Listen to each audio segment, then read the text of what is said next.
These are the profound moments when consciousness persists while the body shuts down. When millions of people worldwide report experiencing something that shouldn't be possible, vivid, detailed awareness during clinical death. What psychiatrist Raymond Moody would later call near-death experiences challenge everything we think we know about consciousness, death, and the nature of human existence itself.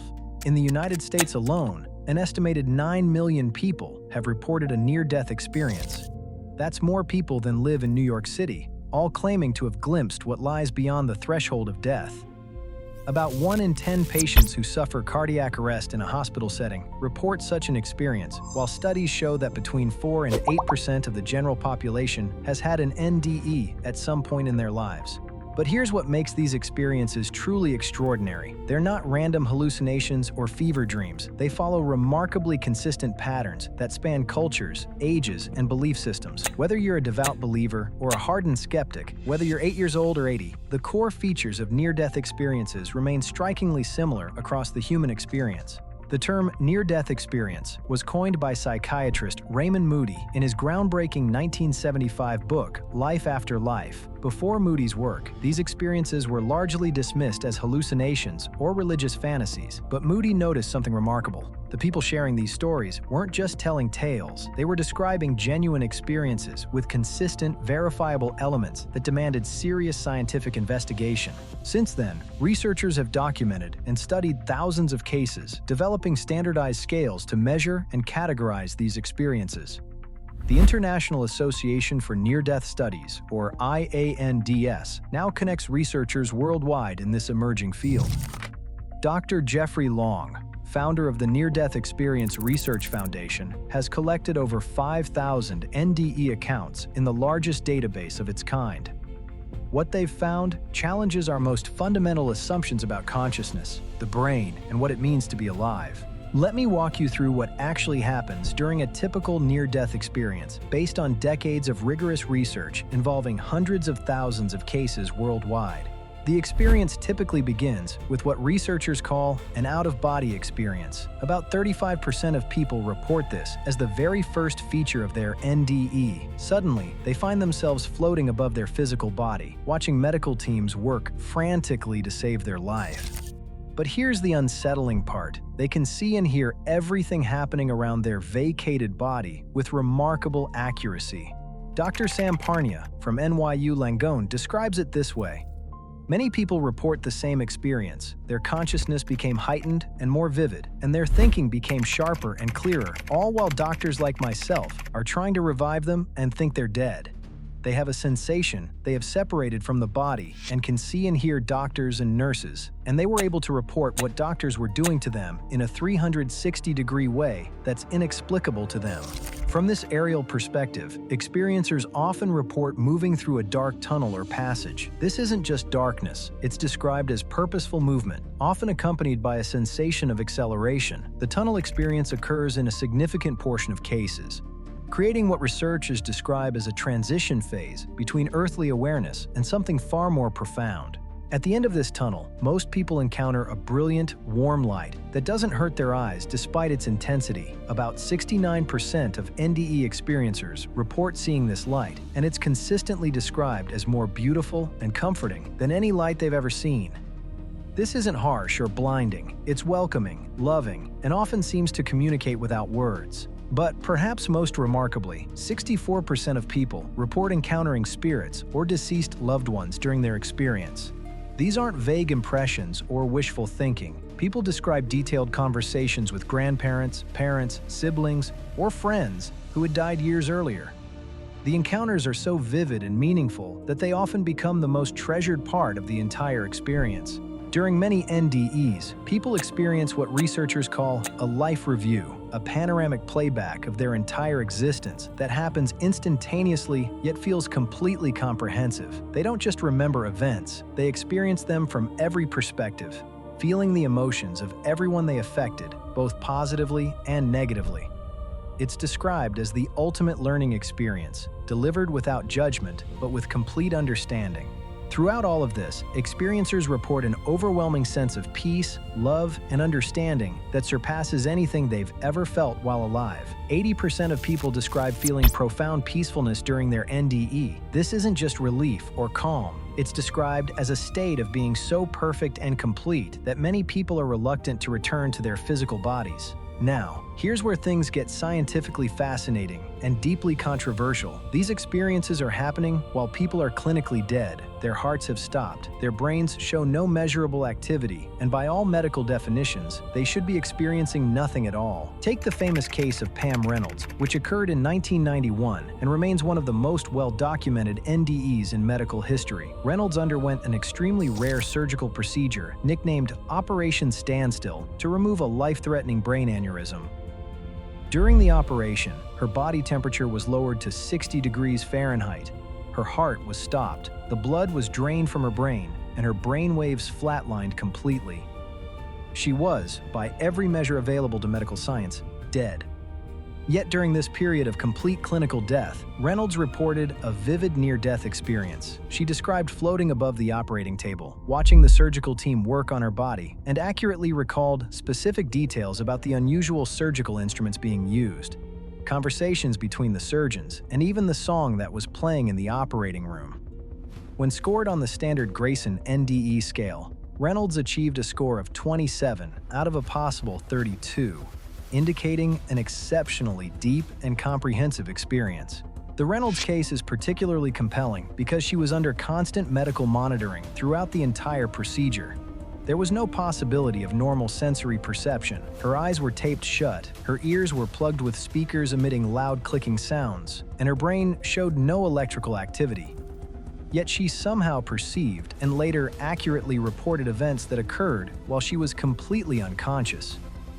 This phenomenon, known as veridical perception, represents one of the most puzzling aspects of NDE research.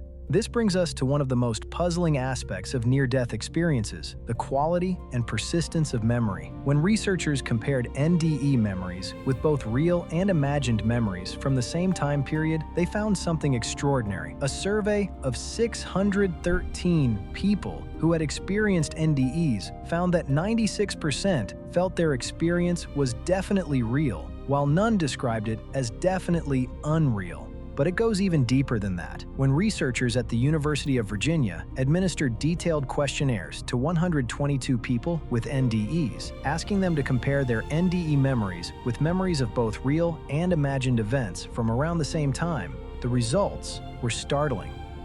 The NDE memories were recalled with greater vividness, detail, and clarity than either the real events or the imagined situations.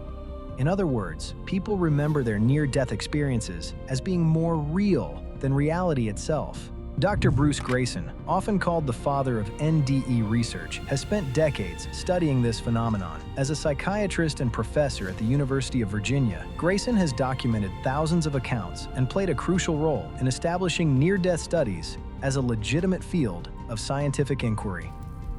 In 1983, he developed the Near-Death Experience Scale, which has become the standard tool for measuring and categorizing these experiences. Grayson's research has revealed something profound about the consistency of NDEs. Research shows that on average, a person experiences about 4 different phenomena during their near-death experience. The most frequently reported features are feeling of peacefulness at 80%, seeing a bright light at 69%, and encountering spirits or deceased people at 64%.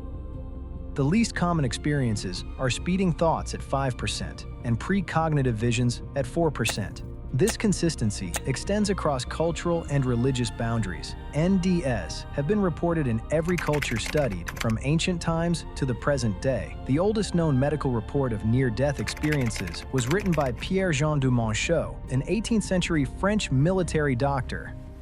NDEs appear in the religious texts and folklore of cultures worldwide, suggesting this is a fundamental human experience that transcends belief systems, geography, and historical periods. Intriguingly, researchers have also documented a related phenomenon called terminal lucidity, where patients with severe dementia or brain damage suddenly regain remarkable mental clarity in the hours or days before death.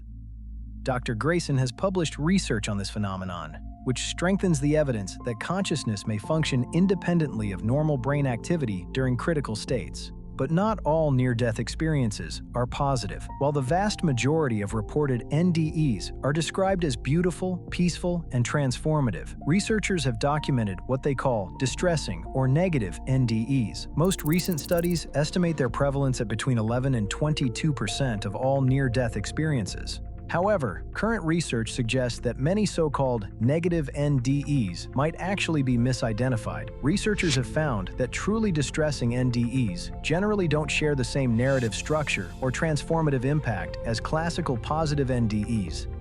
Many negative experiences are now better understood as ICU delirium or medication-induced hallucinations rather than genuine near-death experiences. For those who do experience genuinely distressing NDEs, researchers have identified three distinct types: inverse experiences that mirror positive NDEs, but with frightening elements, void experiences characterized by nothingness or emptiness, and hellish experiences involving punishment or torment. Interestingly, overtly hellish experiences appear to be the least common type of distressing NDE. The scientific community remains deeply divided about what near-death experiences actually represent. The debate essentially comes down to two competing hypotheses: the materialist explanation and the survival hypothesis. The materialist view, held by most mainstream neuroscientists, argues that NDEs result from the dying brain's final electrical surges. They propose that lack of oxygen, the release of endorphins, or other neurochemical changes during crisis create these vivid experiences. As one neuroscientist put it, "I operate under the hypothesis that all our thoughts, memories, percepts, and experiences are an ineluctable consequence of the natural causal powers of our brain, rather than of any supernatural ones." Recent research has provided some support for this view. In 2024, researchers at the University of Michigan published groundbreaking findings from brain recordings of 4 dying patients. 2 of the patients exhibited a surge of brain activity shortly after life support was removed, specifically in the region where the brain's temporal, parietal, and occipital lobes meet, an area involved in consciousness, visual processing, and out-of-body sensations. But here's the problem with the dying brain explanation. It doesn't account for the full scope of what people experience during NDEs. The explanatory gap exists even with a perfectly healthy brain, but it widens considerably during near-death experiences, when the brain is hypofunctional, while the subjective experience is among the richest accessible to humans. Dr. Charlotte Marshall from the University of Liège in Belgium puts it this way: "I think that NDEs are essential to consider if we want to understand human consciousness, because those experiences specifically happen when we don't expect them to.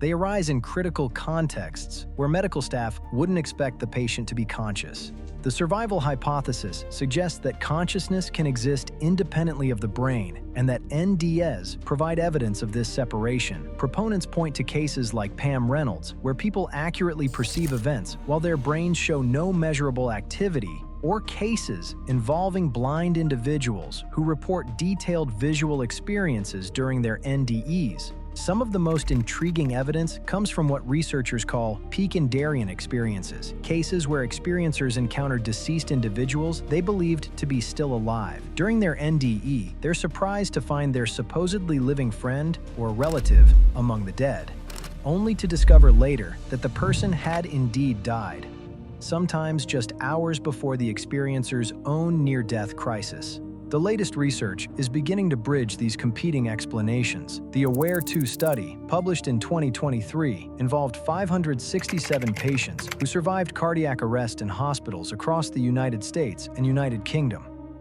The results were remarkable. About 40% of survivors reported some perception of consciousness without explicit recall.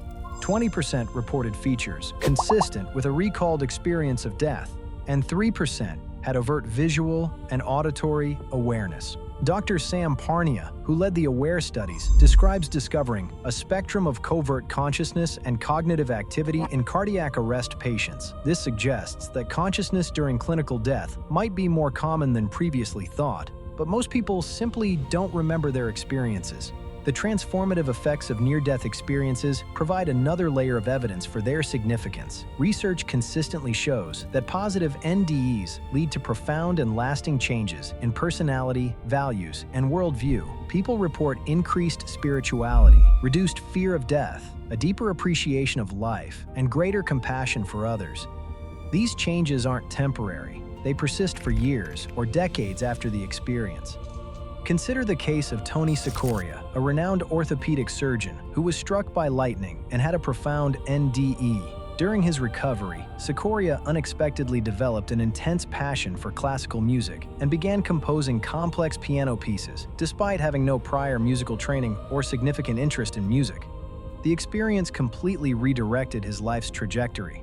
The field of near-death studies has evolved significantly since Raymond Moody's initial work. In 2022, researchers agreed to adopt the more precise term, recalled experience of death, or RED, instead of near-death experience, acknowledging that these events often occur during actual clinical death rather than merely approaching death. Modern research is also exploring connections between NDEs and psychedelic experiences. A 2024 study comparing people who had both NDEs and psychedelic experiences found interesting similarities and differences. Participants reported stronger sensory effects and feelings of being disembodied during their NDE, but stronger visual imagery during psychedelic trips. Both experiences involved feelings of spirituality, connectedness, and deeper meaning. The timing and sequence of NDE elements has also been mapped in detail. Researchers found that about 1/3 of experiencers have an out-of-body experience as the first feature. The most commonly reported sequence is out-of-body experience, tunnel, bright light, and finally, feelings of peace. One of the most compelling aspects of NDE research is its global consistency. Studies from the Netherlands involving 344 cardiac arrest survivors found that 18% reported NDEs. Dutch cardiologist Pim van Lommel conducted a landmark prospective study from 1988 to 1992 across 10 hospitals, with results published in The Lancet in 2001. This study was groundbreaking because it followed patients from the moment of cardiac arrest, eliminating the possibility that the experiences were fabricated or influenced by later events. Van Lommel's research revealed that age plays a role in NDE occurrence. Younger patients are more likely to report these experiences. But the study also raised more questions than it answered. If NDEs were purely the result of brain chemistry during dying, Van Lommel reasoned, then most cardiac arrest patients should report them. Yet only a fraction do, suggesting that other factors are involved. The mystery deepens when we consider cases involving enhanced mental functioning during NDEs. Many experiencers report that their thinking became clearer and more vivid during the experience, not clouded or confused as you might expect from an oxygen-deprived brain. Some report gaining knowledge or understanding they didn't previously possess, or experiencing expanded awareness that encompasses far more than normal consciousness allows. Recent developments in 2024 and 2025 have brought new sophistication to NDE research. Brain imaging technology is becoming more precise, allowing researchers to monitor dying patients with unprecedented detail. The University of Michigan's recordings of dying patients represent just the beginning of this technological approach. At the same time, researchers are developing more nuanced models of consciousness that might explain how awareness could persist during clinical death. A comprehensive review published in Nature Reviews Neurology in 2025 suggests that multiple lines of evidence from neuroscience, psychedelic research, and dying brain studies are converging to provide new explanations for NDEs. The field is also becoming more international and interdisciplinary. A bibliometric review analyzing 775 articles published between 1977 and 2025 shows that NDE research now spans psychology, neuroscience, medicine, philosophy, and even physics. Research centers at the University of Virginia, NYU Langone Health, and the University of Liège in Belgium are leading much of this work. Perhaps most importantly, the quality of research is improving dramatically. Early NDE studies relied primarily on retrospective reports, interviewing people months or years after their experiences. Modern research increasingly uses prospective studies that begin monitoring patients before any cardiac event occurs, providing much more reliable data about the timing and context of reported experiences. The implications of near-death experience research extend far beyond academic curiosity. If consciousness can indeed exist independently of brain function, even temporarily, it would revolutionize our understanding of human nature and what happens when we die. It would suggest that death might not be the absolute end we've assumed it to be, but rather a transition to a different form of existence. For the millions of people who have had these experiences, the implications are deeply personal. Survey after survey shows that NDEs are among the most meaningful experiences of people's lives, often described as more real and significant than anything else they've ever encountered. The consistency of these reports across cultures, ages, and belief systems suggests we're dealing with a genuine phenomenon that deserves serious scientific attention. As we continue to probe the mysteries of consciousness and death, near-death experiences remain one of the most intriguing puzzles in all of science. They challenge us to expand our understanding of what it means to be human, to be conscious, and to face the ultimate mystery that awaits us all. Whether they represent the final firings of a dying brain or genuine glimpses of what lies beyond death, NDEs continue to transform both the people who experience them and the scientists who study them. The research is far from over. Each new study brings us closer to understanding these profound experiences that occur at the very threshold between life and death, offering what might be humanity's most direct insight into one of existence's greatest mysteries.